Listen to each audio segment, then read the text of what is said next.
Salut les footballeurs intelligents, ici Jérôme Menguez de Vitrainers, alias le maniaque de la progression. Aujourd'hui, je vais vous expliquer comment faire lorsque l'on est hors délai. Et si cet épisode vous permettait de passer un cap?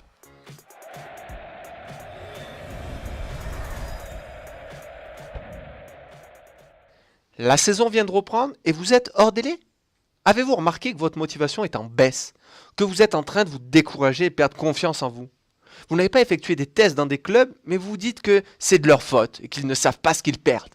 Si vous vous reconnaissez ou si vous n'aimez pas ce que je suis en train de dire et que vous avez peur que ça vous arrive, écoutez donc cette vidéo jusqu'au bout. Parce que être hors délai, ça peut arriver au meilleur. Et cet épisode de la semaine pourrait vous faire passer un cap. Imaginez-vous vers le mois d'avril, quand vous étiez déjà en train de réfléchir si vous deviez partir de votre club. Au mois de mai, quand vous pensiez à une éventuelle augmentation, ou encore, allez, au mois de juin, si l'année s'est mal passée et que les résultats ne sont pas au rendez-vous, eh bien là, c'est le coup d'envoi des recherches. Puis est venu mi-juillet, la date fatidique des joueurs hors délai en France. Et vous voilà aujourd'hui au mois d'août, hors délai. Alors si vous êtes hors délai et que votre morale est à zéro, c'est parce que vous ne vous entraînez pas dans un club et que vous voyez vos anciens coéquipiers en pleine reprise. Pour y remédier, une première solution. Il faut aller le plus rapidement possible dans un club prêt à vous accueillir pour reprendre la saison et améliorer votre technique en attendant de trouver des tests tout simplement dans d'autres clubs pour partir. Si vous ne le faites pas, vous allez finir dans le plus grand organisme de France, Pôle emploi. Et eux, ce qu'ils vont vous trouver, c'est un boulot pour mettre des boîtes en rayon.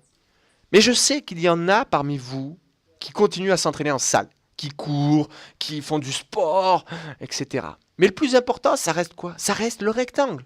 Donc si un jour vous êtes testé dans un club, à moins que ce soit un test pour un club d'athlétisme, ça n'est pas le plus important. Donc au lieu de vouloir ressembler à Bolt, commencez à ressembler à un joueur de football professionnel. C'est avant tout un sport collectif, je crois, non? Donc que faites-vous dans votre coin? Un cache-cache avec les clubs et les agents? Arrêtez-vous maintenant et regardez autour de vous. Est-ce que vous avez l'impression d'être motivé depuis la fin de saison dernière? Vous avez plutôt l'impression d'être de plus en plus déçu de ce qui vous arrive et de vous apitoyer sur votre sort. Vous avez l'impression d'avoir gagné en confiance ces dernières semaines? Ou vous doutez de vos capacités? À cette vitesse, vous allez surtout être en manque de rythme. Et je n'ai pas besoin de lister des gens ou de vous donner des exemples, car on en a plein autour de nous. Je pense que vous êtes d'accord sur ce côté-là. Les joueurs hors délai, c'est le fléau du football français. Il n'y a pas de secret. Je le vois chez mes joueurs. Ils sont prêts à re-signer dès le mois d'avril pour ne pas être dans cette situation, ne pas revivre cette situation ou tout simplement ne pas la vivre. J'en reparlerai justement dans un épisode prochain. Donc la deuxième phase, une fois que vous êtes hors délai, pour beaucoup, c'est l'étranger. Mais voilà, l'étranger, encore une fois, c'est compliqué. Vous n'avez aucun contact. Si vous en avez, tant mieux. Mais généralement, on n'en a pas. Donc vous allez signer dans un club de 2, 3 niveaux en dessous du vôtre de la saison passée, de la saison qui vient de se terminer. Le football va très vite, d'un côté comme de l'autre. Pour être opérationnel sur le terrain, lors de vos prochains tests, qui arrivent très vite, il faut que vous jouiez. Il faut que vous ayez tout d'abord le courage, dans un premier temps, d'aller dans un club du coin, même à un niveau inférieur, de demander au coach s'il peut vous accueillir pour vous entraîner. Si vous ne connaissez personne du club, essayez de contacter les joueurs du club sur les réseaux sociaux dans un premier temps, afin que vous soyez bien vu et que la réponse du coach soit positive. Si c'est votre ancien club et que vous êtes en mauvais termes, tant pis pour vous, j'ai envie de vous dire.